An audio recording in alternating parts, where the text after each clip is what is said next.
The cabin sits like a dark wound against the white mountainside, its windows glowing amber in the savage Wyoming blizzard. Inside, Maya Reaper Rodriguez presses her back against the door, one hand on her swollen belly, the other gripping the shotgun she pulled from the dead owner's closet.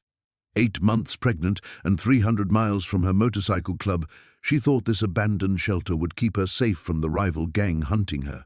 She was wrong. The floorboards beneath her boots pulse with an unnatural warmth, and somewhere deep below, something ancient stirs in the permafrost. Maya built her reputation as the most feared enforcer in the Devil's Backbone MC, but nothing in her violent past prepared her for this. The ground is melting in perfect circles around the cabin's foundation, revealing glimpses of carved bone and twisted metal that shouldn't exist. Her baby kicks frantically, as if trying to escape what's coming. The temperature inside keeps rising despite the storm, and Maya realizes the previous owner didn't abandon this place.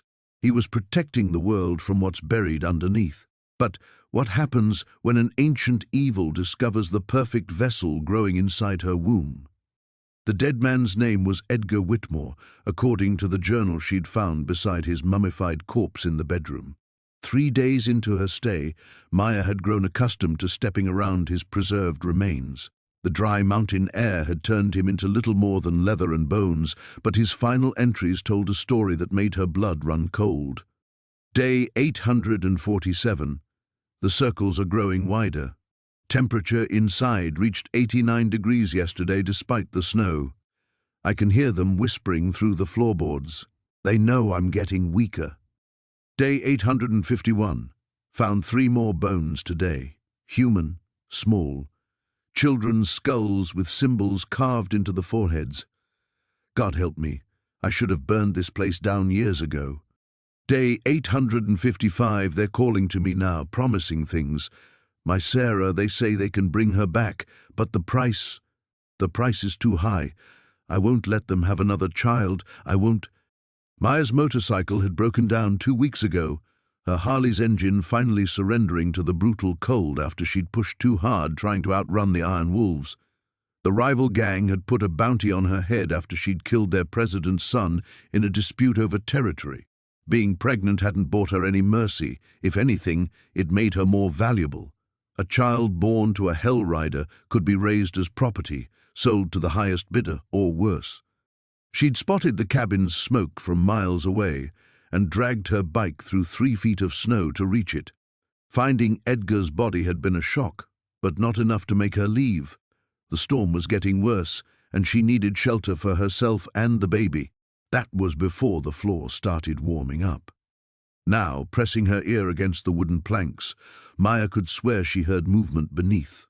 Not the scurrying of rodents or the settling of an old foundation, something deliberate, purposeful.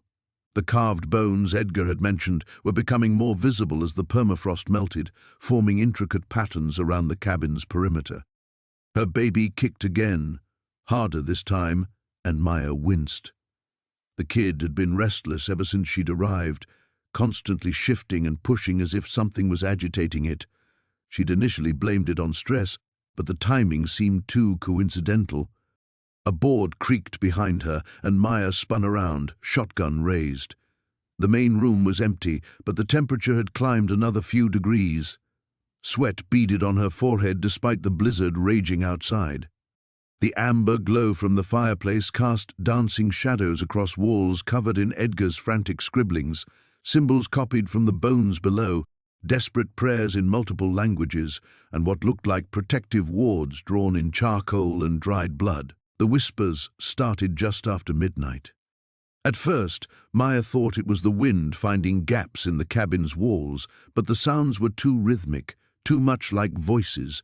They seemed to emanate from directly beneath her feet, speaking in a language that predated any civilization she knew. Yet somehow, impossibly, she began to understand fragments, not new life. Fresh blood, perfect vessel. Maya's hand instinctively moved to her belly. The baby responded with another violent kick, and for a terrifying moment, she felt something else, a presence that wasn't her child pressing against her palm. Something that had been waiting in the frozen earth, patient and hungry, until the right opportunity presented itself. Edgar's final journal entry had been brief. They want the children. They've always wanted the children. The bones don't lie.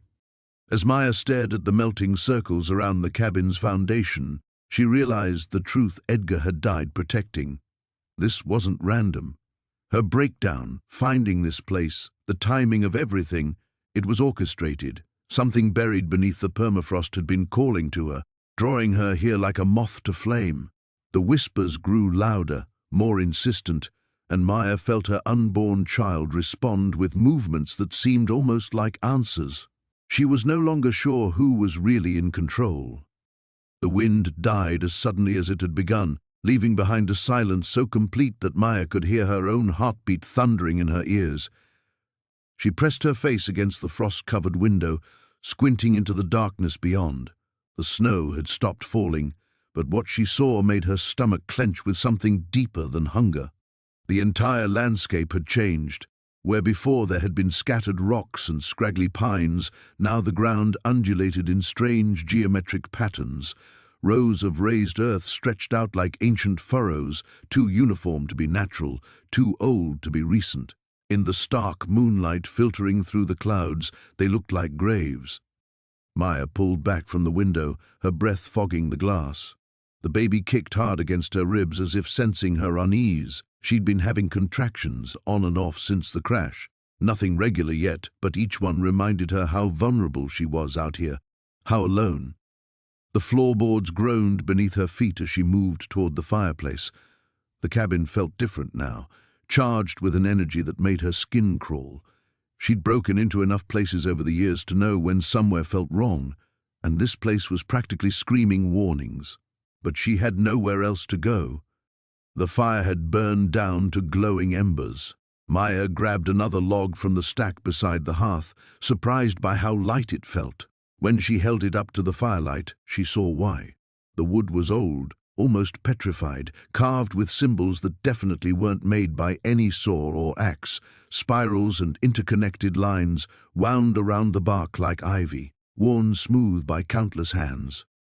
She should have thrown it back, should have left it alone. Instead, she placed it carefully on the dying fire and watched as it caught with an unnatural blue flame that cast dancing shadows across the cabin walls. The temperature dropped 20 degrees in seconds. Maya's breath came out in visible puffs as she hugged her swollen belly. The windows began to frost over from the inside, and she could hear something that sounded like whispers coming from the walls themselves. Not quite words, but close enough to make her scalp prickle with fear. The baby went completely still. That terrified her more than anything else. For weeks now, her daughter had been active, constantly shifting and kicking like she was eager to get out. The sudden stillness felt wrong, like the calm before a storm. Maya grabbed the poker from beside the fireplace, its iron weight reassuring in her hands. The devils had taught her to trust her instincts, and right now every instinct was screaming danger.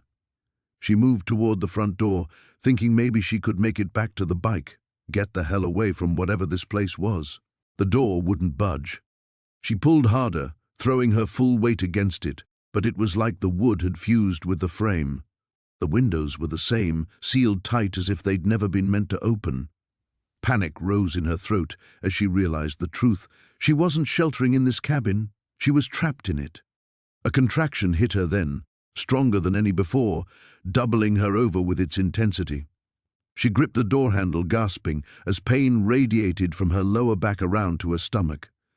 When it finally eased, she was left shaking and scared. The baby was coming, not tonight, but soon, maybe within days. Maya sank into the ancient rocking chair by the fire, trying to think through her options. The chair creaked rhythmically as she rocked, a sound that seemed to echo from somewhere deep beneath the floorboards, like an answer to a call she hadn't meant to make. Through the frosted windows, she caught glimpses of movement in the burial ground outside. Not the wind disturbing the snow, something else. Shapes that moved with purpose, dark forms that seemed to flow rather than walk. They circled the cabin in patterns that matched the symbols on the log, now burning blue in her fireplace. Whatever was out there had been waiting a long time. She could feel its hunger like a physical thing, pressing against the walls, testing for weaknesses. And somehow she knew it wasn't interested in her. Not really. It was the life she carried that called to them, pure and new and full of possibility. Maya placed both hands on her belly, feeling for movement. After long seconds, she felt a gentle flutter, like her daughter was swimming in her sleep. Relief flooded through her, followed immediately by fierce protectiveness. These things, whatever they were, could want all they liked. They weren't getting her baby. She'd killed for less than that. The rocking chair continued its rhythm as Maya planned her next move, its creaking joining the whispers in the walls. Outside, the dark shapes grew bolder, pressing closer to the windows. Time was running out, but Maya had never backed down from a fight. She wouldn't start now. The wind had died to an occasional moan, but the cold seemed to have seeped into Maya's bones. She'd managed to coax the fireplace back to life, feeding it scraps of broken furniture and old newspapers she'd found scattered around the cabin. The flames cast dancing shadows across the rough-hewn walls, making the mounted deer heads look like they were turning their glassy eyes to follow her movements. Her baby had been restless since she'd arrived, shifting and kicking with an urgency that made her ribs ache. Maya pressed her palms against her swollen belly, trying to soothe whatever was agitating the child.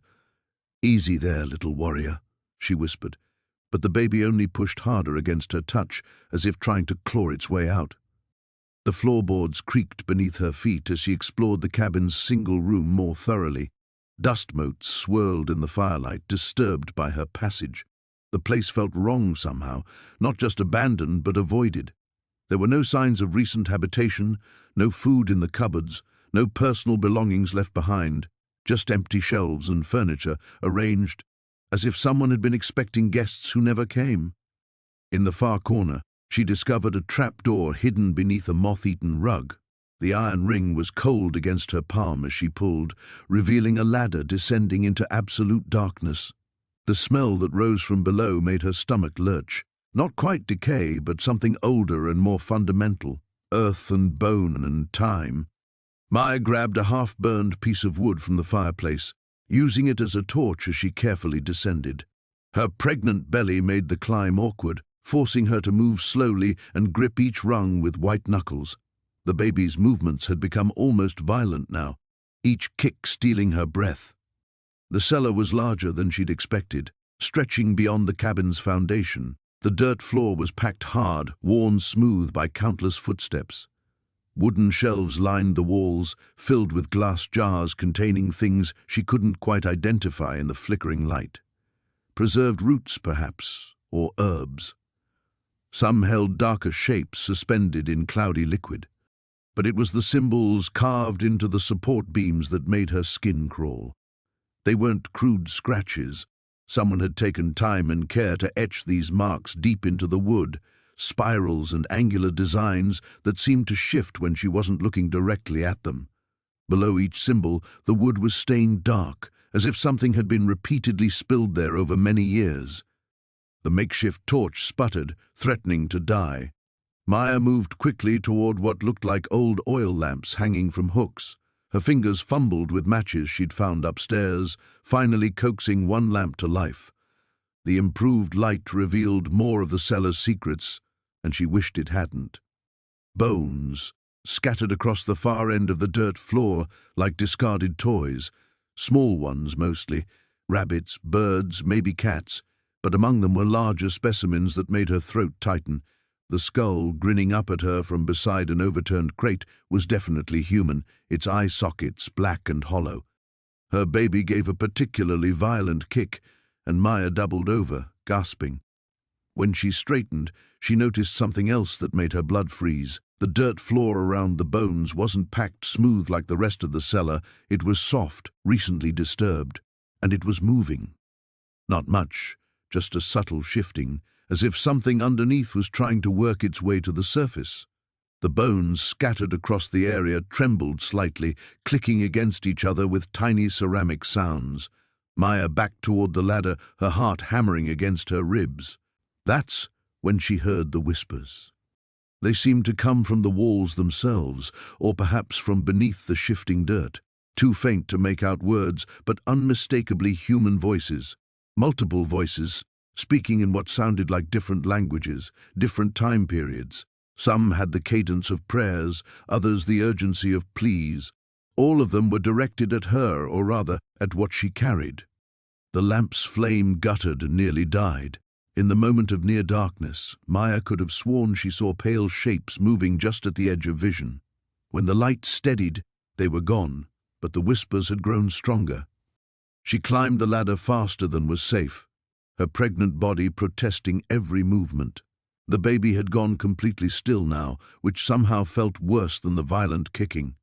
By the time she reached the main floor and slammed the trapdoor shut, she was hyperventilating.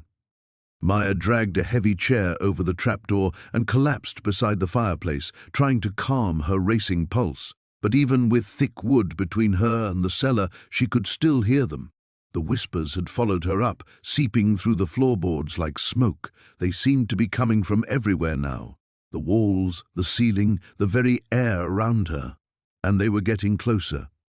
The wind had died to a whisper by the time Maya's contractions started again. She'd managed 3 hours of restless sleep curled on the dusty couch, her leather jacket draped over her shoulders like a makeshift blanket. Now she sat bolt upright, one hand pressed against her swollen belly, the other gripping the couch arm until her knuckles went white. The pain rolled through her like a tide, building and cresting before slowly ebbing away. Too soon. The baby wasn't due for another 3 weeks, and she was trapped in this God-forsaken place with no cell service and a dead motorcycle outside. She forced herself to breathe slowly, counting the seconds until the contraction passed. 45 seconds. That was longer than the ones yesterday. Her mouth went dry as she realized what that meant. The cabin felt different in the pale morning light filtering through grimy windows. What had seemed like a refuge last night now felt oppressive, the shadows in the corners too deep, the silence too complete. Even with the blizzard subsiding, she couldn't shake the feeling that something was watching her. Maya pushed herself off the couch and shuffled to the window, her boots crunching on debris scattered across the warped floorboards. Outside, the world had transformed into an alien landscape of sculpted snow and ice. Her Harley was completely buried except for one handlebar poking up like a black finger. The road had vanished entirely. She was stranded. Another contraction hit as she turned from the window, this one strong enough to double her over. She braced herself against the wall, panting, and noticed something she'd missed in the darkness. Scratches in the wood paneling, deep gouges that looked almost like claw marks.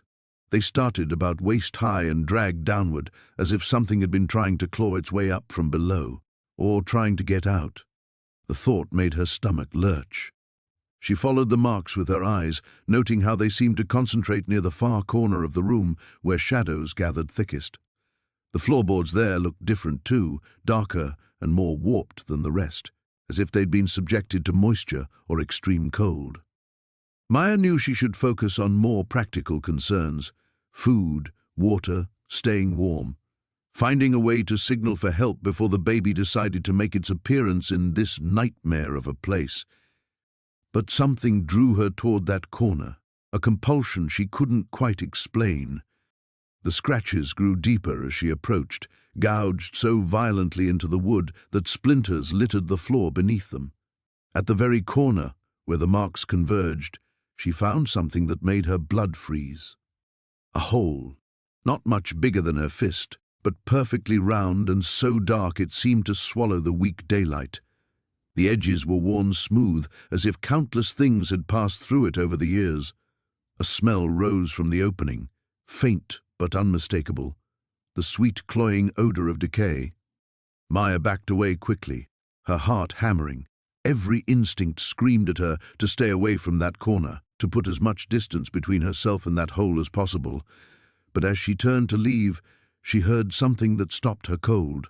Scratching, faint but rhythmic, coming from somewhere beneath the floorboards. She stood perfectly still, barely breathing, straining to listen. There it was again, a soft, scraping sound, like fingernails dragging across wood. It seemed to be moving, traveling along the underside of the cabin floor in a slow circuit. The baby kicked hard enough to make her gasp, as if it too could sense the wrongness in this place. Maya wrapped both arms around her belly protectively and backed toward the door. Whatever was down there, she wanted no part of it. But as she reached for the door handle, the scratching stopped. The silence that followed was somehow worse than the sound had been, pregnant with anticipation. Maya found herself holding her breath, waiting. Then she heard it. A voice, so faint she almost convinced herself she'd imagined it. But no, there it was again, drifting up through the floorboards like smoke. Not words exactly, but a sound almost like singing. A lullaby in a language she didn't recognize, but somehow understood at a level deeper than conscious thought. The voice was calling to her baby. Maya wrenched the door open and stumbled outside into the snow, gasping in the clean, frigid air. The singing stopped immediately, as if whatever had been making that sound knew she was listening. She stood there shivering in the doorway, torn between the warmth and shelter of the cabin and her overwhelming need to flee from whatever lurked beneath it. Another contraction seized her, stronger than before, and she knew with terrible certainty that her time was running out. The baby was coming whether she liked it or not, and she had nowhere else to go. The storm might have passed, but she was still miles from help, trapped with something that had been waiting in the darkness below, something that wanted her child. The wind had died to a whisper by dawn, but Maya couldn't shake the feeling that something else had taken its place. She sat at the kitchen table, nursing a cup of weak coffee and watching pale morning light filter through frost-covered windows. Her belly felt heavier today, the baby restless and constantly shifting as if trying to escape something. The events of the night before seemed almost dreamlike now. Had she really seen those shapes moving beneath the ice? Had the voices been real, or just the storm playing tricks on her exhausted mind? But when she looked down at her hands, she could still see the faint red marks where her nails had dug into her palms during those terrifying moments. A sharp kick from the baby made her gasp, the sudden movement so violent it nearly knocked the coffee cup from her hands. She placed her palm on the spot where tiny feet pushed against her ribs, trying to soothe whatever was agitating her child. The skin beneath her shirt felt strangely warm, almost feverish. "Easy there, little one," she whispered, but even as the words left her lips, she felt foolish. Nothing about this felt normal anymore. Maya forced herself to eat a few crackers, knowing she needed to keep her strength up, but her appetite had vanished completely. Every shadow in the cabin seemed to harbor watching eyes.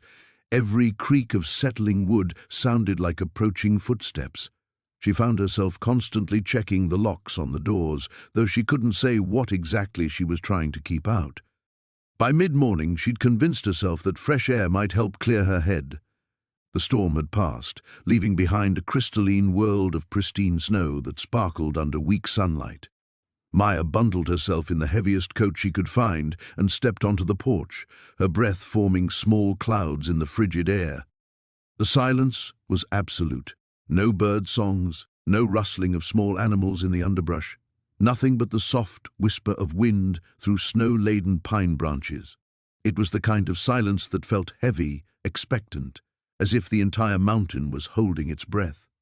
She made her way carefully down the porch steps, her boots crunching through snow that came up past her ankles.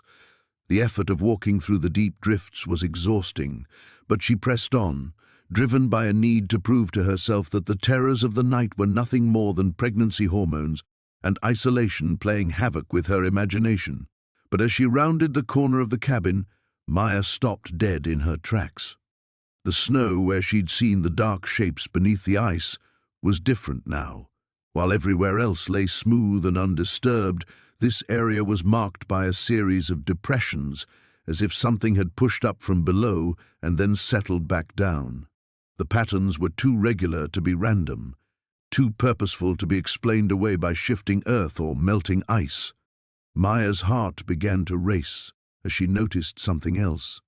Leading away from the disturbed snow were tracks, but not the kind made by any animal she recognized. They were circular impressions, perfectly round, each about the size of a dinner plate. They formed a path that led directly to the cabin's foundation and disappeared beneath the structure itself. The baby kicked again, harder this time, and Maya doubled over as a sharp pain shot through her abdomen. When she straightened, gasping, she realized the tracks weren't just leading to the cabin. There were others, dozens of them, creating a complex web of paths that converged on the building from all directions, as if whatever had made them had been circling, studying, planning. A sound made her turn, a soft scraping, like claws on wood. It was coming from beneath the cabin, from the crawl space where the building sat on its stone foundation. Maya backed away slowly, her hand pressed protectively over her belly as the scraping grew louder and more insistent.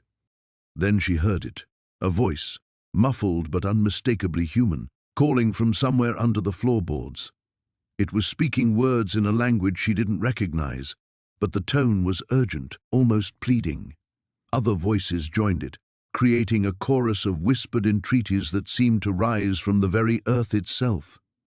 Maya stumbled backward through the snow, her breath coming in short, panicked gasps.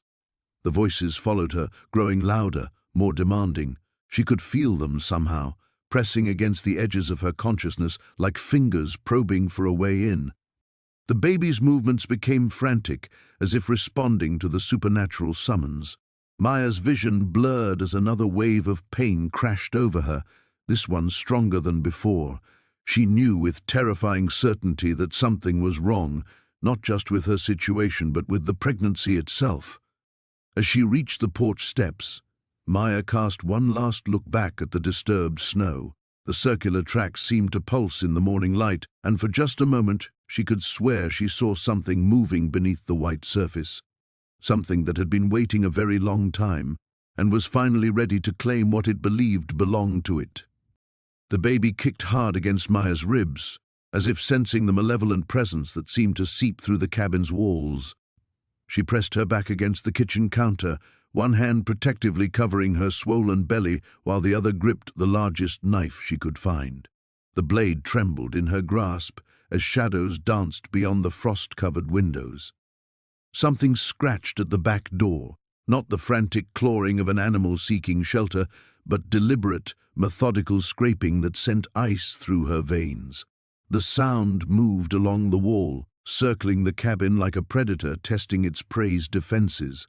Maya forced herself to breathe slowly, remembering her father's words about never showing fear to wolves. But this wasn't a wolf. The scratching stopped.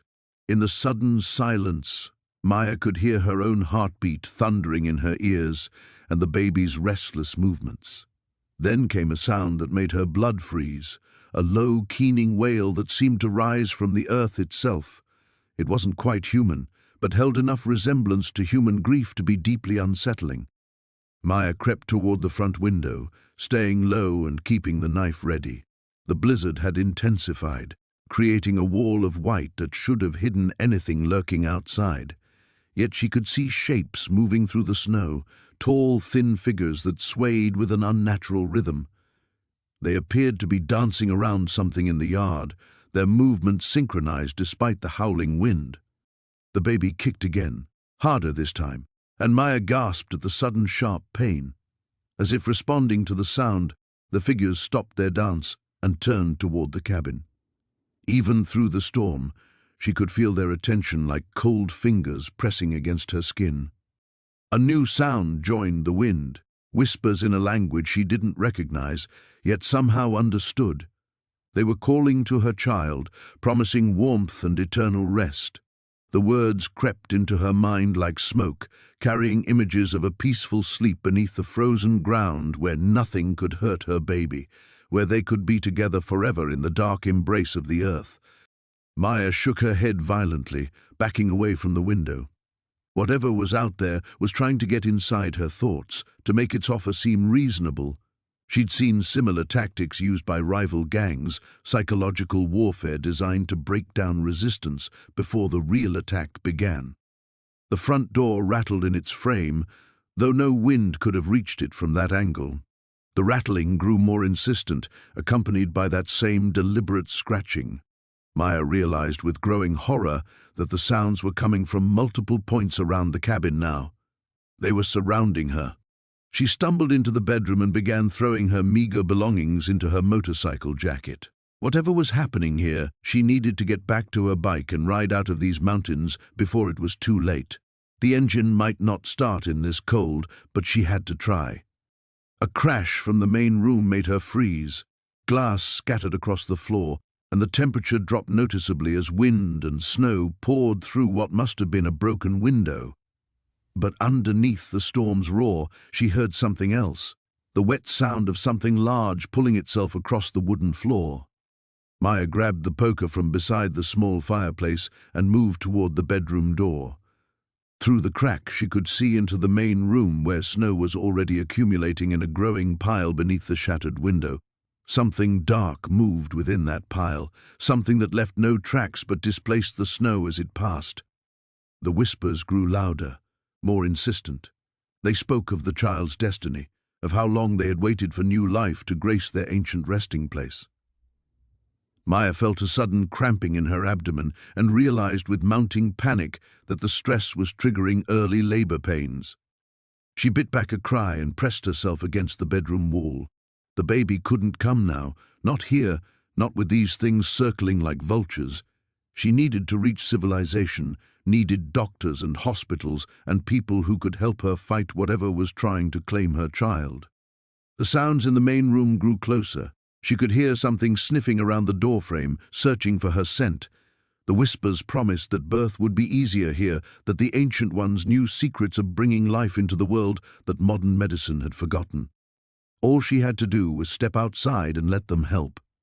Another contraction hit, stronger this time, and Maya couldn't suppress a small gasp. The sniffing stopped immediately, and she knew with terrible certainty that they had found her. The bedroom door began to creak open on its own, revealing darkness beyond that seemed deeper than the storm outside. Maya raised the poker and prepared to fight for the life growing inside her, even as the whispers promised that resistance would only make things harder for them both. The contractions had been getting stronger for the past hour, each one gripping Maya's swollen belly like iron claws. She pressed her back against the cabin wall, trying to breathe through the pain as she'd learned in those few prenatal classes she'd managed to attend before everything went sideways with the Reapers. Outside, the wind howled with renewed fury, and something else howled with it, something that definitely wasn't the storm. The sound made her skin crawl, a keening wail that seemed to come from deep underground, rising through the floorboards like smoke. The baby kicked hard, and Maya gasped, her hand flying to her side. "Easy there, little fighter," she whispered, but even as she spoke she could feel something was wrong. The baby's movements had become frantic, almost desperate, as if it were trying to escape something. The temperature in the cabin had dropped another 10 degrees in the last half hour, despite the fire she'd managed to coax back to life. Her breath misted in the air, and frost was beginning to form on the inside of the windows. But the cold wasn't coming from outside anymore. It was seeping up from below through the gaps in the floorboards, carrying with it the smell of ancient earth and something else, something that had been buried too long. Maya struggled to her feet, one hand on her lower back, the other gripping the rusty poker she'd found by the fireplace. It wasn't much of a weapon, but it was better than nothing. The contractions were coming every few minutes now, and she couldn't shake the feeling that whatever was down there was waiting for the baby to arrive. A board creaked somewhere in the darkness beyond the firelight, and Maya froze. She hadn't made that sound. The cabin felt smaller somehow, as if the walls were pressing in, but she knew that was impossible. What wasn't impossible was the shadow moving near the back corner of the room, a darkness that seemed to exist independent of the flickering flames. The shadow shifted, and Maya caught a glimpse of something that made her blood turn to ice water. Pale fingers, too long and too thin, emerging from what looked like solid wood. They moved with deliberate slowness, feeling along the floorboards like a blind person reading Braille. Another contraction hit, stronger than before, and Maya bit down hard on her lip to keep from crying out. The pain was intense, but she couldn't afford to show weakness. Not now. Not when those things were so close. The fingers found a gap between the boards and began to widen it, splintering the wood with a sound like breaking bones. Maya backed toward the door, but her legs felt like water, and the baby's weight threw off her balance. She stumbled, catching herself against the wall just as more hands began pushing up through the floor. They were everywhere now, dozens of them, emerging from cracks that hadn't existed moments before. The hands were followed by arms, thin and pale as moonlight, reaching up into the cabin with desperate hunger. And then came the faces. Maya had seen death before, had caused it even, but nothing had prepared her for this. The faces that pushed through the floorboards were ancient beyond measure, skin stretched tight over skulls that looked almost human but not quite. Their eyes were black holes that seemed to pull at her, and their mouths opened in silent screams that she could somehow hear in her bones. One of them fixed its terrible gaze on her swollen belly, and its mouth stretched wider, revealing teeth like broken glass. It began pulling itself up through the floor with renewed effort, its movements becoming more coordinated, more purposeful. The baby kicked again, hard enough to make Maya double over, and she realized with growing horror that the contractions were syncing with the creature's movements. Every time she felt the tightening pain, they moved faster, as if they were feeding off it somehow. She reached for the door handle, but her hand passed through empty air. The door was gone, replaced by solid wood that looked like it had been there for decades. The windows, too, had vanished, leaving her trapped in a box with things that should have stayed buried. The nearest creature was almost fully emerged now, its skeletal frame draped in rotting cloth that might have once been burial shrouds. It took a lurching step toward her, and Maya swung the poker in a wide arc, connecting with what used to be its shoulder. The impact sent shockwaves up her arm, but the thing barely staggered. More of them were climbing through now, filling the cabin with the stench of grave dirt and decay. Maya pressed herself into the corner, the poker raised defensively as another contraction gripped her. This one was different, stronger, more insistent. The baby was coming, whether she was ready or not. And the things knew it. They could sense it. Their movements became more frenzied, more coordinated, as they closed in around her like a circle of nightmares made flesh. The contractions hit like sledgehammers, doubling Maya over as she gripped the edge of the kitchen table. Through gritted teeth, she counted, 30 seconds of agony that felt like hours. When it passed, she straightened slowly, one hand pressed against her swollen belly. "Not yet," she whispered to the child within. "Just hold on a little longer." The cabin groaned around her, wood settling under the weight of accumulated snow. But Maya knew the sounds weren't entirely natural. Something moved in the walls, a presence that had grown stronger since she disturbed the burial ground. The temperature had dropped another 10 degrees despite the roaring fire, and frost now crept along the inside of the windows in patterns that looked almost like reaching fingers. She'd barricaded herself in the main room, dragging furniture against the doors and windows. The shotgun lay within arm's reach on the table, though she suspected it would be useless against what stalked her now. The ancient things beneath the ground didn't fear bullets. Another contraction seized her, stronger than the last. Maya bit back a scream, knowing that any sound might draw them closer. Through the pain she heard it, a soft scratching from somewhere beneath the floorboards. They were trying to come up through the foundation. The scratching stopped abruptly, replaced by something worse. Silence. Maya's breath came in shallow puffs of vapor as she scanned the room. The fire still burned, but its light seemed dimmer now, as if something was actively absorbing the warmth and illumination. In the dancing shadows, shapes moved that shouldn't exist. Tall, angular forms that appeared solid one moment and dissipated like smoke the next. A whisper reached her ears, so faint she might have imagined it. But the words chilled her more than the supernatural cold. "Give us the child." The voice came from everywhere and nowhere, echoing from the walls themselves. Maya grabbed the shotgun, her hands trembling not from fear but from another approaching contraction. The pain hit just as a shadow detached itself from the corner of the room, taking the vague shape of a human figure but wrong in every proportion. Too tall, limbs too long, face a void where features should be. The bloodline calls to us, the thing said, its voice like wind through dead leaves. We have waited so long to return. Maya forced herself upright, leveling the weapon at the approaching shadow. "Stay back!" The entity laughed, a sound like breaking glass. "Iron and powder cannot harm what was never truly alive. We are the hunger that sleeps beneath stone, the need that outlasts empires. Your child carries the old blood, the connection we require."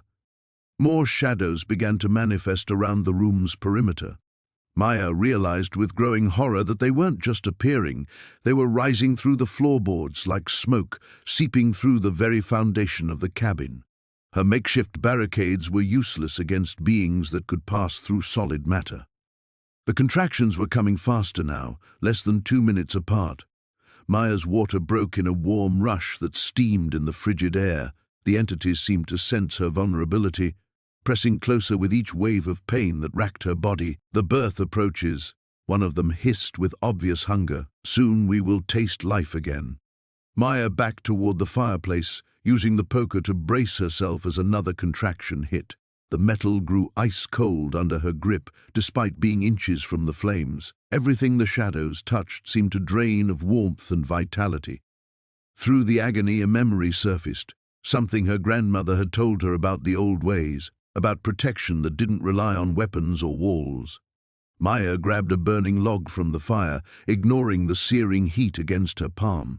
She drew a circle of flame around herself on the wooden floor, the timber catching and spreading in a ring of protective fire. The shadows recoiled with shrieks of rage, unable to cross the barrier of living flame. But Maya knew it was only a temporary reprieve. The fire would burn through the floorboards eventually, and she couldn't maintain the circle while giving birth. Another contraction hit, the strongest yet. This time she couldn't hold back the scream that tore from her throat. The sound seemed to drive the entities into a frenzy, pressing against the fire barrier with increasing desperation. Where they touched the flames, the fire turned from orange to an unnatural blue-white, and the heat began to diminish. "They're draining it," Maya gasped, realizing the shadows were somehow feeding off the fire's energy. The circle wouldn't hold much longer. She felt the irresistible urge to push, her body beginning the final stage of labor, whether she willed it or not. The baby was coming, and when it arrived, she would be at her most vulnerable.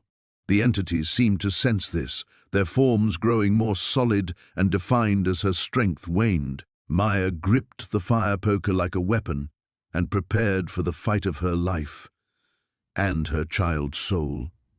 The whispers had grown louder since dawn, seeping through the cabin walls like frost, finding its way through cracks in winter stone.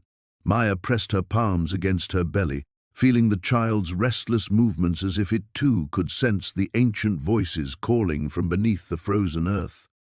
She'd barricaded the door with everything she could move, the heavy oak table, 2 chairs, even the iron poker from beside the fireplace. But barriers meant nothing to what hunted her. The things that had once been human moved through solid matter as easily as mist through moonlight, their hunger undiminished by centuries of waiting. The first scratching came from the cellar. Maya's blood turned to ice water. She'd avoided the cellar door since arriving, some primal instinct warning her away from whatever lay in the darkness below. Now those deliberate scraping sounds told her the burial ground's guardians had found another way inside. Her motorcycle jacket hung heavy on her shoulders as she grabbed the shotgun, checking the remaining shells. 3 rounds left. Not nearly enough if the stories carved into the cabin walls held even a grain of truth. The previous owner had documented decades of encounters, shadow figures that grew bolder each winter, ancient spirits demanding tribute, and always, their obsession with pregnant women who wandered too close to their resting place. The scratching stopped. Maya held her breath, straining to hear over the howling wind outside. The blizzard showed no signs of letting up, effectively trapping her in this nightmare until spring. But the silence from below felt worse than the scratching. It meant they were moving. A low moan echoed through the floorboards, not quite human, but retaining enough humanity to chill her bones. She'd heard that sound before, In the darkest hours of the previous night, when skeletal figures had pressed their faces against the windows and whispered promises in a language that predated the mountains themselves. The baby kicked hard, as if trying to warn her. Maya stumbled backward, her swollen belly throwing off her balance, and knocked over the kerosene lamp she'd been using for light. The flame guttered but didn't die, casting wild shadows across the walls covered in protective symbols and desperate warnings. Something moved in her peripheral vision. She spun toward the kitchen, shotgun raised, and saw the cellar door standing open. She was certain she'd checked that it was locked. The rusty hinges couldn't have opened silently, which meant whatever emerged had done so with supernatural stealth. "I know what you want," Maya called out, surprised by the steadiness in her voice. "But you can't have it." Laughter answered her. Dry as autumn leaves, cold as winter graves. It seemed to come from everywhere at once, surrounding her with malevolent amusement. The spirits found her defiance entertaining but not concerning. They'd waited this long. They could afford patience. A figure materialized near the fireplace, translucent at first, but growing more solid with each passing second. Maya recognized the tattered remains of what had once been a wedding dress, now stained with centuries of earth and decay. The woman's face was a ruin of empty sockets and exposed bone, but her hands moved protectively over her own belly, a belly that had been torn open long ago. Mine was taken. The apparition spoke, voice like wine through a charnel house. Before the first breath, before the first cry, they buried us together in the cold ground, but the child never woke. More figures emerged from the shadows. Men, women, children, all bearing the marks of violent death, all drawn by the life growing within Maya's womb. They formed a circle around her, their hunger palpable as heat from a forge. "We've been so empty," another voice whispered, "so cold. But your child burns bright. Share its warmth with us." Maya backed toward the window, knowing escape was impossible but unwilling to simply surrender. The glass was thick with frost, the world beyond lost in white chaos. Even if she could break through, the temperature would kill her and the baby within minutes. The spirits pressed closer, their forms becoming more substantial as they fed off her fear and the life force radiating from her unborn child. She could feel them drawing strength from her very presence, growing more real with each moment. "There's another way," the bride spirit said, tilting her ruined head with curiosity. "The old compact, the ancient trade." Maya raised the shotgun, though she knew it would do little good. "What trade?"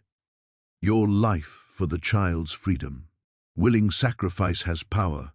It could seal the barrier, send us back to sleep for another generation." The wind outside reached a howling crescendo, and Maya felt the baby's movements slow, as if the cold was already seeping into her womb. Time was running out, and the choice before her carried the weight of centuries. In the distance, she thought she heard the rumble of motorcycle engines cutting through the storm. The kitchen knife felt inadequate in Maya's grip as she pressed her back against the cabin's wooden door. Her breath came in sharp puffs, visible in the frigid air that seemed to seep through every crack and crevice. The temperature had plummeted even further, and frost was beginning to form on the windows from the inside. Something scraped against the exterior wall, a sound like fingernails dragging across bark. Maya's pulse hammered in her throat as she strained to listen. The blizzard's howling masked whatever moved outside, but she could sense its presence, circling the cabin like a predator, testing its prey's defenses. Her baby kicked hard, a sharp jab beneath her ribs that made her gasp. The movement felt different now, more urgent, almost frantic, as if the child could sense the danger pressing in from all sides. Maya moved away from the door, knife raised, scanning the darkened room. The fire had died to glowing embers, casting dancing shadows that seemed to writhe with their own malevolent life. She needed to restart the flames, but that would mean turning her back on the windows, on the door, on all the places something could break through. A low moan drifted through the walls, so deep it seemed to vibrate in her bones. It wasn't quite human, but it carried a grief so profound that tears sprang unbidden to Maya's eyes. The sound pulled at something primal within her, awakening an inexplicable urge to open the door, to offer comfort to whatever suffered outside. She shook her head violently, recognizing the alien nature of the impulse. This thing, whatever it was, specialized in deception. It knew exactly which emotional strings to pluck. The moaning stopped abruptly, replaced by complete silence. Even the wind seemed to hold its breath. Maya's grip tightened on the knife handle until her knuckles went white. In her experience, silence was far more dangerous than noise. A gentle tap came at the window beside the kitchen table, not aggressive or demanding, but soft, almost polite, like someone asking for permission to enter.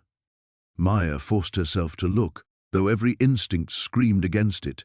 A pale hand pressed against the glass from outside, fingers spread wide.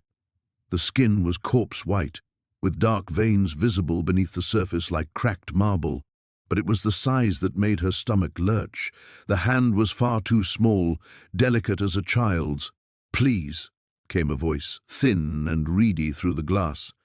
"I'm so cold. I've been cold for so long." Maya's maternal instincts warred with her survival training. The voice sounded genuinely young, genuinely frightened. But she remembered Tommy's warning about the children, about what had been buried beneath the cabin. "I know what you are," she said, surprising herself with how steady her voice sounded. "You can't have my baby." The hand pressed harder against the glass, and hairline cracks began to spider outward from beneath each fingertip. "We're not trying to take," the voice whispered, taking on a multiplicitous quality as if several children spoke in unison. "We're trying to come home. We've been waiting so long to come home." The glass began to bow inward under impossible pressure. Maya backed toward the fireplace, frantically scanning for another weapon, another escape route. But there was nowhere to go. The blizzard had her trapped as effectively as any cage. Her baby moved again, and this time Maya felt something else, a warmth that spread outward from her womb, pushing back against the supernatural cold. Whatever protection had kept the entities at bay during her first night here, it was still active, still fighting. The realization gave her courage. "You can't touch me," she said, louder now. "Not while I carry life within me. That's why you need to wait, isn't it? Until the baby is born." The pressure against the window ceased immediately. The cracks stopped spreading, though they remained like a frozen spiderweb in the glass. "Clever," came a different voice, older, carrying the weight of centuries. "But birth is inevitable, motorcycle woman, and we have patience beyond mortal understanding." Maya felt her water break in a warm rush down her legs. The timing couldn't be coincidental. Somehow, her defiant words had triggered the very process she'd hoped to delay. Panic clawed at her chest as she realized the entity's supernatural influence extended even to her own body. "No," she whispered, then louder. "No, it's too early." Laughter echoed from outside the cabin, the sound of wind chimes made from bone. "Time moves differently here," the ancient voice explained with malicious satisfaction. "We have accelerated what was always meant to be. Your child comes tonight, ready or not." Another contraction seized Maya's abdomen, stronger than any she'd experienced. She doubled over, knife clattering to the floor as she gripped the mantelpiece for support. Through pain, she heard more hands pressing against windows, more voices beginning to chant in a language older than recorded history. The birth had begun, and with it, her true nightmare was just starting. The ancient voice that had been whispering in Maya's mind grew stronger as she backed away from the ice-covered window, her breath coming in sharp puffs. The thing outside, whatever it truly was, had stopped its terrible scratching, but she could feel its presence, like a weight pressing against the cabin walls. Her unborn daughter kicked frantically, as if sensing the malevolent force that circled them. Maya pressed her hand to her swollen belly, trying to calm both herself and the child within. The pain in her injured leg had become a distant throb compared to the terror that now gripped her heart. She needed weapons, real weapons, not just the kitchen knife she'd been clutching like a talisman. Maya limped toward the back of the cabin, where she'd noticed a gun rack mounted on the wall near what looked like a small study. Her boots creaked against the old floorboards, each sound seeming to echo through the oppressive silence. The rifles were locked in place, but the glass-fronted case looked old and brittle. Maya grabbed a heavy brass bookend from a nearby shelf and smashed it against the glass. The crash seemed deafeningly loud in the stillness, and she froze, listening for any response from outside. Nothing, just the wind howling through the pines and the settling groans of the ancient cabin. 2 hunting rifles and a shotgun hung in the case.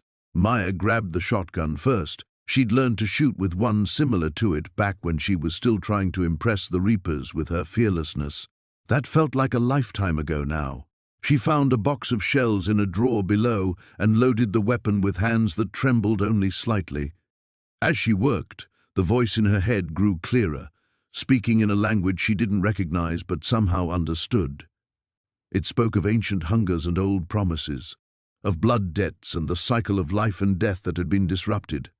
The burial ground beneath the cabin wasn't just a resting place, it was a prison, and something had been slowly weakening its bonds for decades.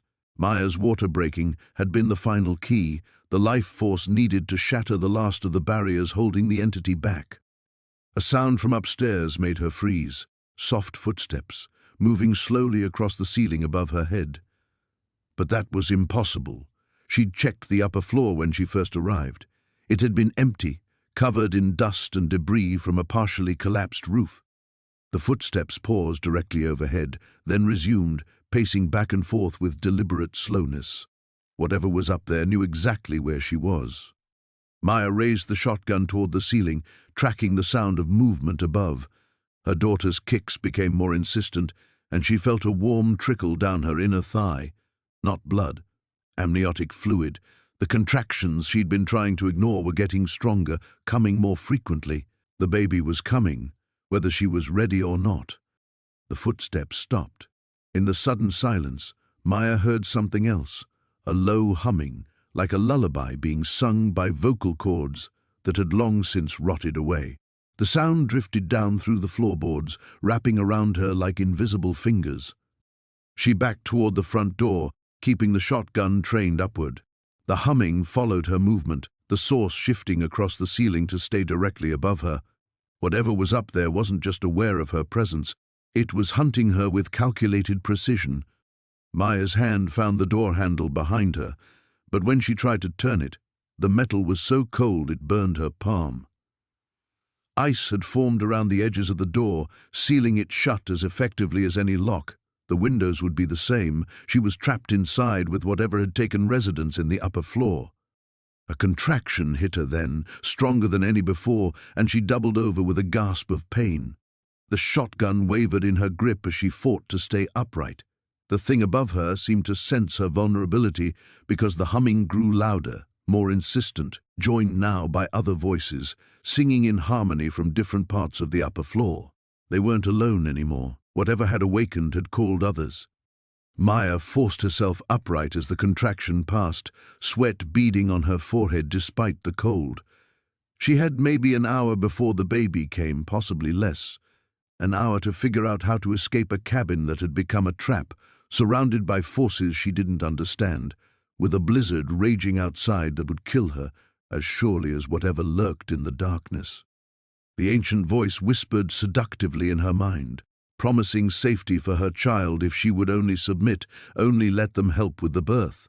They had been midwives once, it claimed, before the world forgot their names and buried their bones beneath layers of earth and snow. Maya spat blood onto the floor and pumped the shotgun's action, chambering around. "Come on, then," she growled, her voice carrying the defiance that had gotten her through 25 years of hard living. "Let's finish this." The wind had died to an eerie whisper, but Maya knew better than to trust the sudden calm. She pressed her back against the cabin's front door, her breath forming small clouds in the frigid air that now seemed to seep through every crack and crevice. The temperature inside had plummeted since the entities had breached the threshold, as if their very presence drained warmth from the world. Her baby kicked frantically, responding to her elevated heart rate and the supernatural tension that filled the space. Maya placed both hands on her swollen belly, trying to project calm she didn't feel. "I know, little one," she whispered. "I know they're close." The salt circle she'd poured around the rocking chair had held for now, but she could see dark shapes moving just beyond its boundaries. They didn't approach directly. Instead, they circled like predators, testing for weaknesses. Their forms shifted constantly between shadow and something almost human, faces emerging and dissolving in the darkness. Maya's eyes swept the cabin's interior, cataloguing every possible weapon or escape route. The back window remained her best option, but the snow had piled high against it during the storm. She'd need precious seconds to clear it, seconds she might not have if these things decided to rush her position. A low humming filled the air, not quite a song, but something rhythmic and hypnotic. The sound seemed to emanate from the entities themselves, and Maya felt her eyelids growing heavy despite her terror. She bit down hard on her tongue, using the sharp pain to maintain focus. Whatever they were doing, she couldn't let them lull her into complacency. The largest of the shadows moved closer to the salt barrier. As it approached, Maya could make out more distinct features: ancient clothing that looked like burial wrappings, skin the color of old parchment, and eyes that held an intelligence both alien and terrifyingly patient. When it spoke, its voice carried the whisper of wind through bone. "The child grows strong within you. We can taste its life force from here, pure, untainted, perfect for our needs." The thing's mouth didn't move in sync with its words, as if the sound came from somewhere else entirely. "You cannot protect it forever, daughter of the modern world. We have waited centuries. We can wait a little longer." "Like hell you can," Maya snarled, surprising herself with the venom in her voice. "This baby isn't yours to take." The entity that had spoken tilted its head with unsettling bird-like movements. "You misunderstand our purpose. We do not take, we transform. Your child will become something greater than human, a vessel for power beyond your comprehension. It should be an honor." Maya's hand found the knife at her belt, though she doubted steel would prove effective against these creatures. Still, the familiar weight provided some comfort. "The only thing my kid's becoming is a pain-in-the-ass teenager who gives me grief about curfew." More shadows pressed against the salt circle's perimeter, their forms becoming increasingly agitated. The humming grew louder, more insistent, and Maya felt pressure building behind her eyes. The baby's movements became more erratic, as if responding to the supernatural assault. She needed a new plan. The salt wouldn't hold forever, and she was running low on supplies for reinforcement.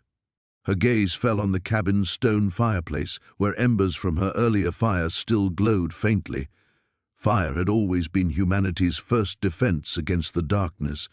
Maybe it would work here too. Moving slowly to avoid provoking a rush attack, Maya reached for the iron poker beside the hearth. The metal felt ice-cold against her palm, but she wrapped her fingers around it anyway.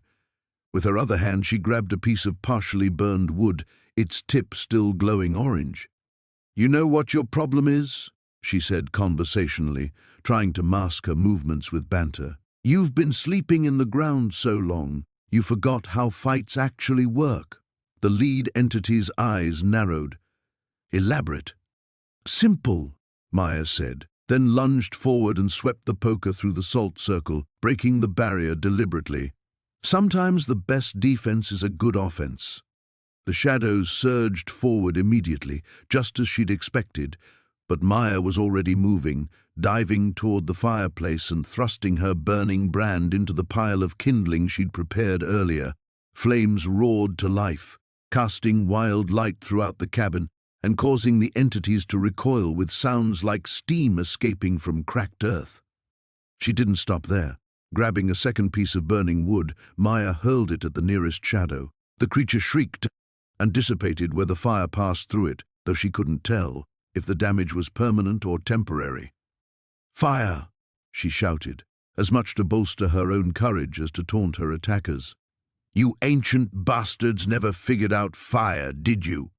The remaining entities pulled back, regrouping near the cabin's darker corners. Their humming had turned angry, discordant.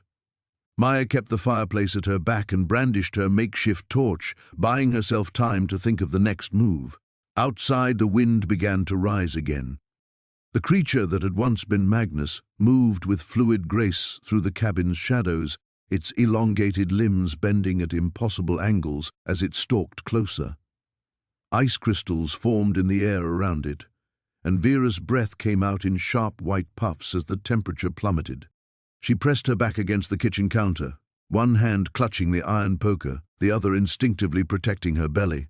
The baby kicked frantically, as if sensing the ancient malevolence that filled the room. "You cannot run from what you carry."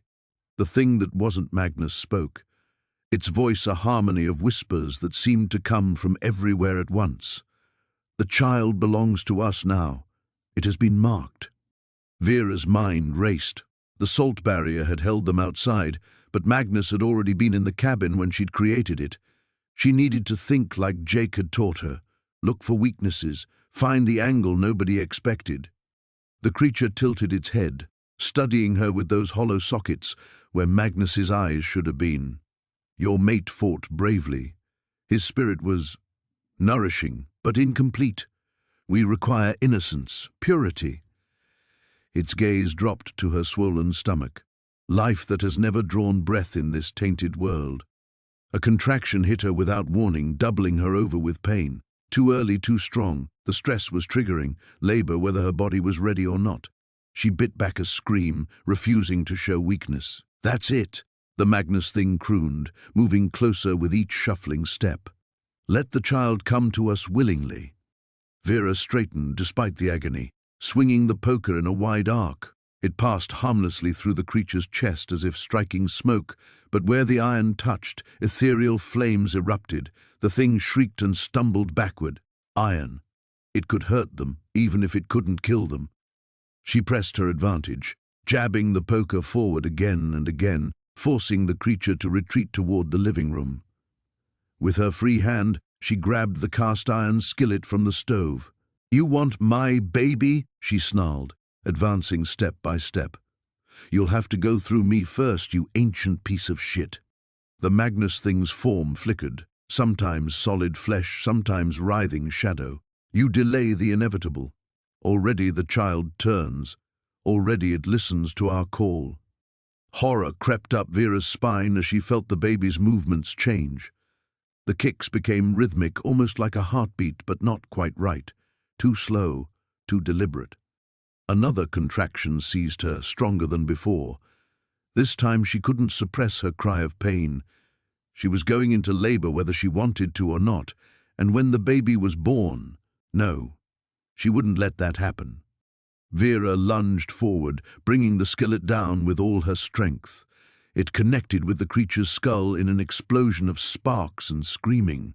The impact sent shockwaves up her arms, but the thing staggered, its form becoming more solid, more vulnerable. She didn't give it time to recover. The poker caught it in the chest, and this time it didn't pass through. Black ichor sprayed from the wound as the creature howled. "Iron remembers," she gasped, understanding flooding through her. "Iron remembers when your kind was banished." The Magnus thing clutched its wound, fury replacing its confident predatory stance. "You know nothing of what we are, what we've endured. Centuries of hunger, of waiting, of—" "Shut up," Vera cut it off, swinging the skillet again. "I don't care about your sob story." But even as she fought, she could feel her strength ebbing. The contractions were coming faster now, and with each one, the baby's movements became stranger, more alien. The creature seemed to sense her weakening. It began to circle her, just out of reach of her weapons. "The child hears us now, knows us. It will be born already changed, already ours." Vera's vision blurred with exhaustion and pain. She needed help, needed Jake, needed anyone. But there was no one. Just her, the storm, and things that should have stayed buried. A new voice whispered in her mind, younger than the others but no less hungry mother. "Let me come to them. Let me feed." Terror unlike anything she'd ever felt froze her blood. That voice, it had come from inside her, from the baby. "No," she whispered, then louder, stronger. "No!" She dropped the poker and pressed both hands to her belly. "You're my child. Mine. I won't let them have you." The whispering voice faded, replaced by normal kicks. Confused, frightened, but human kicks. The Magnus thing hissed in frustration. It matters not. The birth comes whether you will it or not, and when the child draws its first breath in this sacred place, it will belong to us. Vera looked around desperately. The cabin felt smaller now, the walls closing in. Outside, the storm showed no signs of letting up, and she could see more shapes moving in the snow. The rest of the ancient dead, waiting for their moment. She was trapped, going into labor and running out of time. The wind screamed against the cabin walls like a living thing denied entry, but Maya barely heard it anymore. Her world had narrowed to the space between contractions, each one stealing her breath and sending fire through her lower back. She gripped the edge of the kitchen table, knuckles white against the scarred wood. "How far apart now?" Jake asked, his voice tight with worry.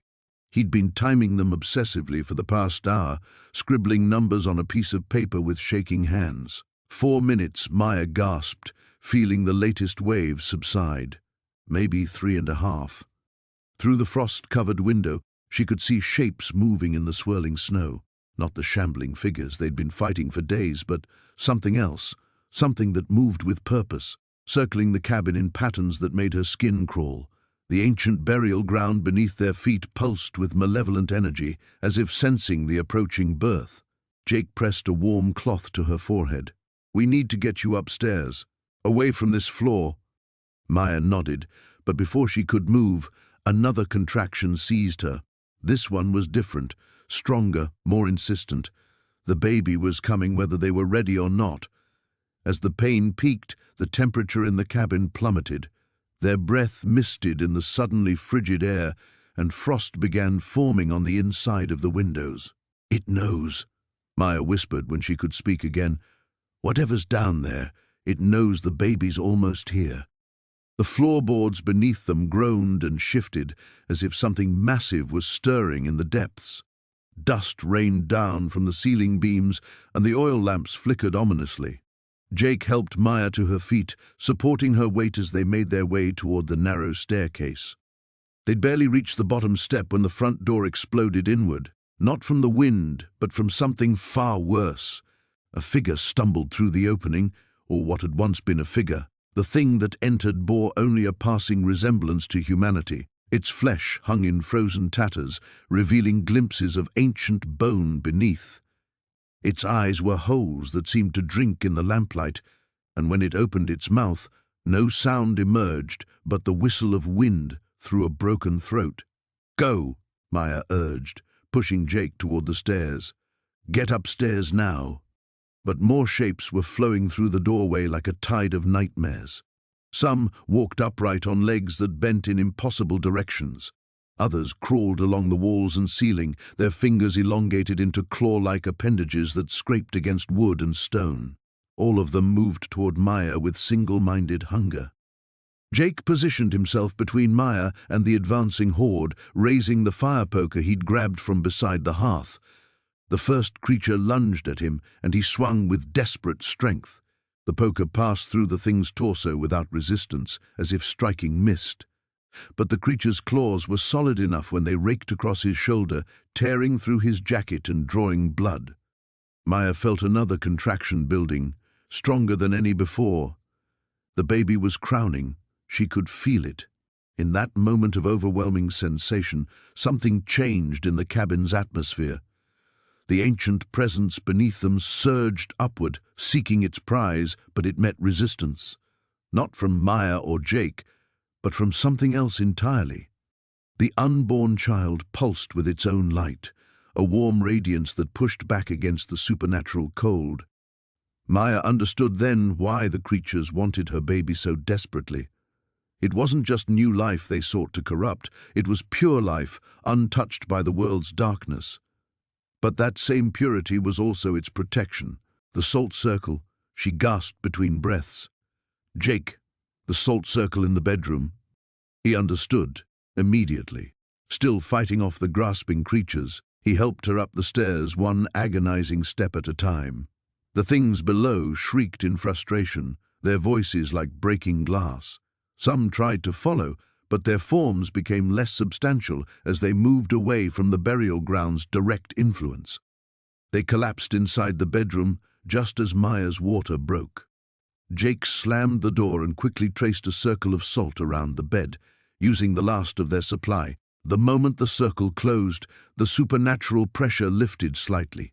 The creatures could still claw at the door, could still whisper promises of darkness through the walls, but they couldn't enter.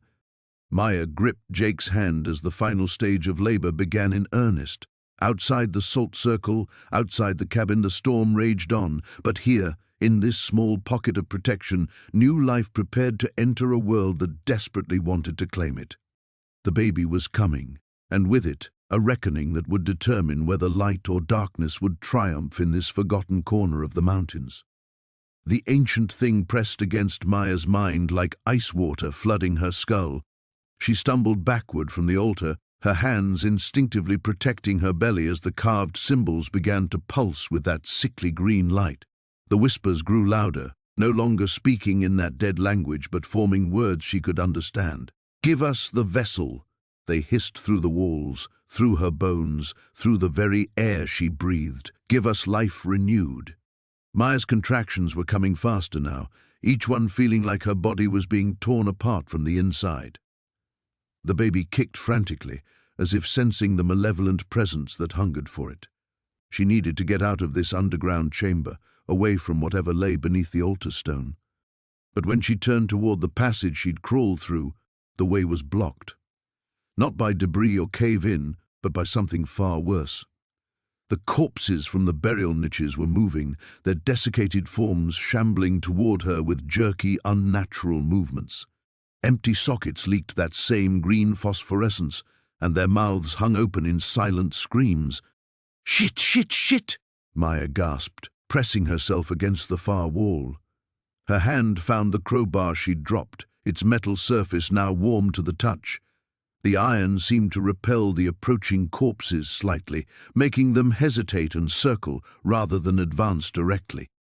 Another contraction hit, this one so powerful it brought her to her knees. She could feel the baby shifting, turning, preparing for birth.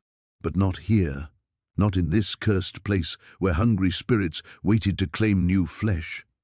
The whispers crescendoed into a roar of anticipation. The burial chamber filled with a wind that came from nowhere, carrying the scent of grave earth and rotting flowers.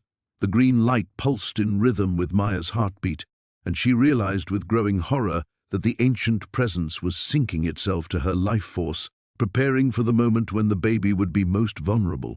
"You want to fight?" Maya snarled through gritted teeth, hauling herself back to her feet. "I've been fighting my whole damn life." She swung the crowbar in a wide arc, connecting with the nearest corpse. The dried remains exploded into dust and bone fragments, but immediately began pulling themselves back together. Iron hurt them, but it wasn't enough to stop them permanently. Maya's leather jacket was soaked with sweat despite the chamber's bone-deep cold. She could feel fluid running down her legs and knew her water had broken. Time was running out fast. The baby would come, whether she was ready or not, whether she was safe or trapped in this nightmare. The altar stone began to crack, thin fissures spreading across its surface as the carved symbols flared brighter. Something was emerging from beneath it, something that had been waiting in the frozen earth for centuries. Maya caught glimpses of writhing shadow, of form without substance, of hunger so vast and patient it made her soul shrivel. "Come on, baby," she whispered to her unborn child. "Stay strong just a little longer. Mama's going to get us out of here." She spotted another passage on the far side of the chamber, partially hidden behind one of the burial niches. It was narrow, barely wide enough for her pregnant form, but it might lead to another way out. The shambling corpses were closing in, their movements becoming more coordinated as whatever commanded them grew stronger. Maya took a deep breath and charged. She bowled through the ancient guardians, feeling their grasping fingers tear at her jacket and hair. One managed to rake its claws across her shoulder, leaving burning scratches that immediately began to fester with unnatural cold. But she broke through their ranks and dove into the narrow passage. The tunnel was a tight squeeze, forcing her to crawl on hands and knees while her body continued its inexorable preparation for birth. Behind her, she could hear the corpses trying to follow, their dried bones scraping against stone as they forced themselves into the passage. The sound was like fingernails on a chalkboard, setting her teeth on edge. The tunnel angled upward, and Maya realized she was climbing back toward ground level. Fresh air touched her face, carrying the clean scent of snow and pine trees. Hope flared in her chest, giving her strength to push forward despite the pain racking her body. She emerged through a crack in the cabin's foundation, pulling herself up into the main room where the fire had died to glowing embers. But her relief was short-lived. The ritual circle she'd disrupted was reforming itself, the salt lines flowing like liquid back into their original pattern. The cabin itself had become part of whatever ancient magic she'd awakened. Maya struggled to her feet as another massive contraction seized her. This baby was coming now, ready or not, and the hungry things below were rising to meet it. The ancient thing that had once been human pressed against the cabin's foundation, its skeletal fingers scraping against stone and mortar. Maya could feel it circling below, patient as death itself, waiting for the moment her strength would finally fail. The contractions were coming harder now, each one stealing more of her will to fight. She gripped the iron poker tighter, her knuckles white against the rusted metal.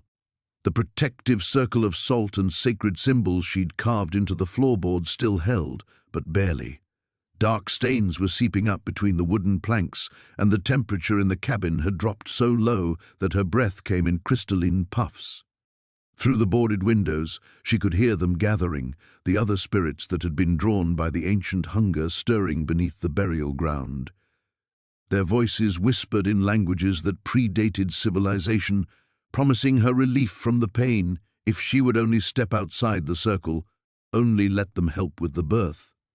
Maya knew better. She'd seen what their help looked like in the visions that had plagued her throughout the night.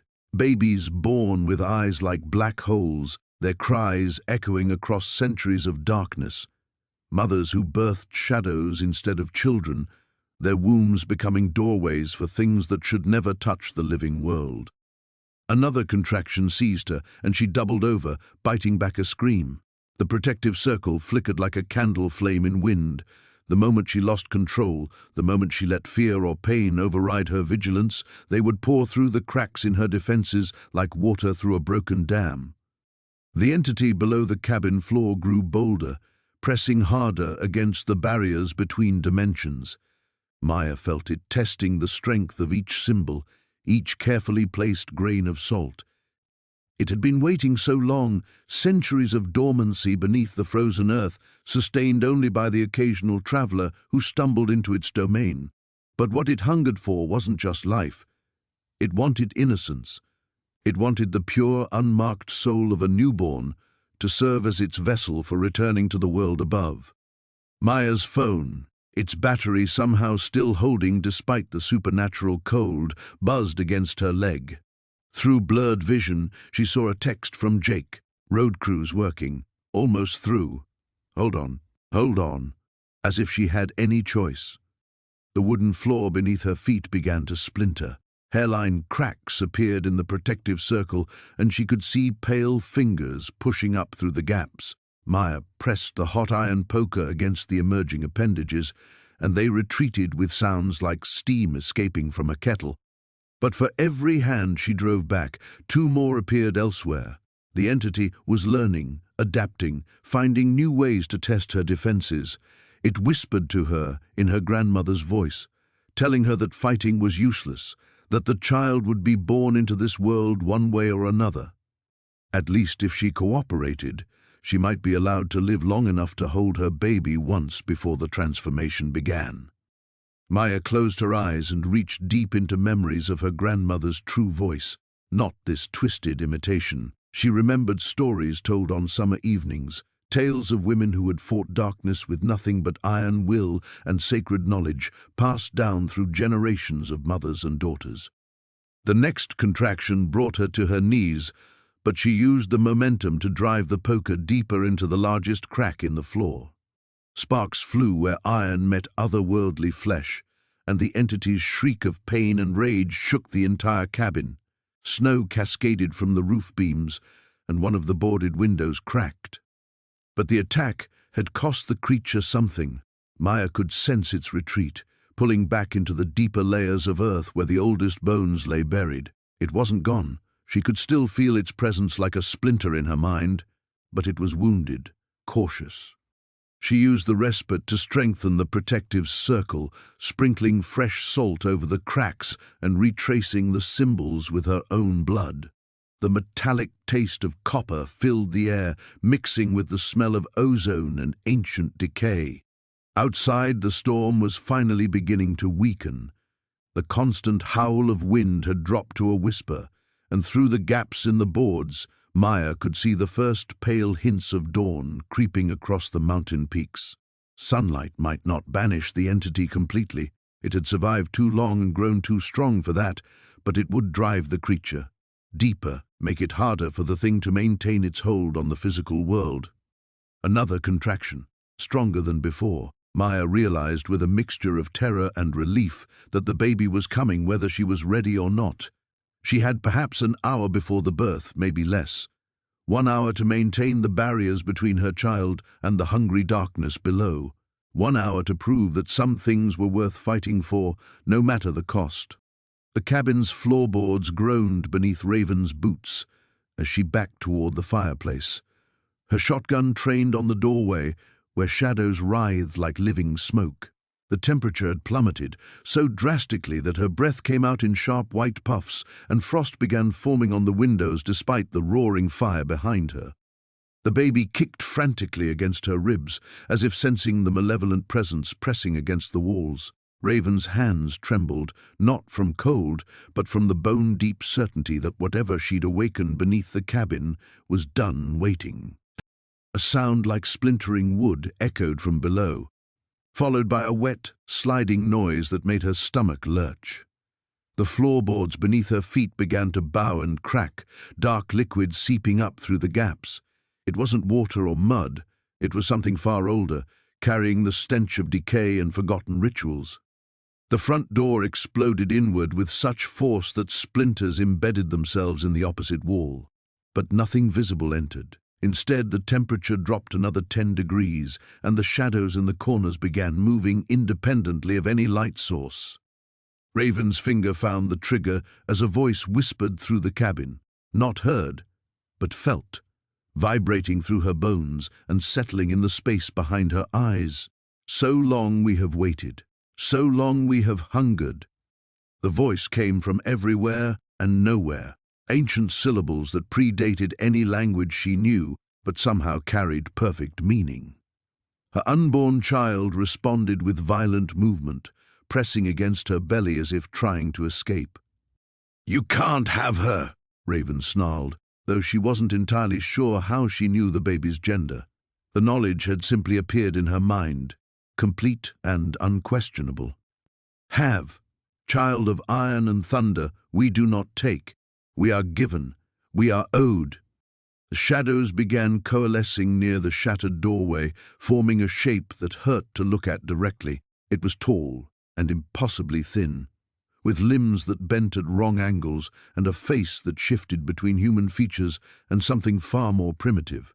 When it moved, reality seemed to bend around it, creating distortions that made Raven's eyes water. Behind the primary entity, more shapes emerged from the darkness outside. Dozens of them, perhaps hundreds, their forms barely holding together as they pressed closer to the cabin's threshold. They moved like smoke given weight, like nightmares learning to walk. "For 7 times 7 generations, we have slumbered beneath stone and earth." The compact was sealed with blood and birthwater, with promises of renewal when the time was right. Raven's mind reeled as fragmented images flooded her consciousness, visions that weren't her own but belonged to the thing speaking. She saw the original builders of this place, not the cabin but something far older, a settlement of people who had fled some distant catastrophe, carrying dark knowledge and darker hungers into these isolated mountains. She saw rituals performed in underground chambers, ceremonies that required the ultimate sacrifice. New life offered to entities that existed in the spaces between worlds, feeding on potential rather than flesh. Your ancestors knew the price of sanctuary. They paid it willingly, blessing their bloodline to serve when called upon. My ancestors? Raven's voice cracked. I'm not from here. This is just where my bike died. But even as she spoke, she remembered her grandmother's stories, tales dismissed as senile, rambling about mountains and old debts, about why the family had always moved frequently, never staying in one place too long, especially not in high elevations. The entity that might once have been human smiled with too many teeth. The blood remembers what the mind forgets. The child you carry bears the mark. She has been consecrated since conception. Raven's free hand moved protectively to her belly, where the baby's movements had taken on an almost frantic quality. The birthmark she'd developed during pregnancy, the strange, intricate pattern on her lower abdomen that doctors couldn't explain, suddenly felt hot against her skin. You cannot fight what you were born to fulfill. Your child will bridge the worlds. Through her we will taste life again. Through her we will walk beneath sun and stars. The entities pressed closer, and Raven could feel their hunger like a physical weight. It wasn't malicious exactly, more like a force of nature, inevitable as gravity or death. They had waited so long that waiting itself had become their existence, and now that their patience was finally being rewarded, nothing would deter them. The shotgun felt absurdly inadequate in her hands, but she kept it raised anyway. Behind her, the fire began to sputter and dim despite the abundance of fuel. The entities were draining everything, heat, light, hope itself. But as the darkness closed in, Raven felt something else stirring within her. Not just the baby's movement, but her own rage. The fury of a mother facing threats to her child, amplified by whatever ancestral power flowed through her veins. The birthmark on her belly grew warmer, and for the first time since entering the cabin, the approaching shadows hesitated. Yes, the entity whispered, its voice now carrying notes of anticipation and hunger. Now you begin to understand. The ancient thing writhed beneath Maya's feet as she pressed her back against the cabin's splintered door, her newborn daughter clutched tight against her chest. The floorboards buckled and cracked, releasing wisps of fetid air that reeked of centuries-old decay. Through the gaps she glimpsed writhing tendrils of shadow and bone, reaching upward with desperate hunger. Her daughter's cries pierced the air, and the entity below responded with a sound like grinding stone. The walls shuddered, and Maya realized the cabin wouldn't hold much longer. She had to move. Pain lanced through her abdomen as she stumbled toward the kitchen, her body still recovering from the brutal birth. Behind her, the living room floor collapsed entirely, revealing a pit that seemed to descend into endless darkness. Skeletal hands emerged from the depths, followed by the crowned skull she'd seen before, its eye sockets now blazing with unholy fire. "Give me the child," it spoke without moving its jaw, the voice echoing from everywhere at once. "She belongs to the earth now. She belongs to us." Maya's motorcycle keys lay on the kitchen counter where she'd dropped them days ago. Her Harley sat buried under 3 feet of snow outside, but it was her only chance. She grabbed the keys and turned toward the back door, just as more skeletal forms began pulling themselves from the pit. The cold hit her like a physical blow as she burst outside. Snow swirled around her, the blizzard still raging despite the faint grey light of dawn creeping across the sky. Her bare feet sank into the drifts, sending shocks of cold up her legs, but she pushed forward toward where she remembered parking the bike. Behind her, the cabin's roof collapsed with a thunderous crack. The ancient burial ground was fully awakening now, the frozen earth splitting open in jagged wounds that belched forth more skeletal warriors. They moved with terrible purpose, their bones clicking together as they climbed from their eternal rest. Maya's hands shook as she brushed snow off her motorcycle. The engine turned over once, twice, then died.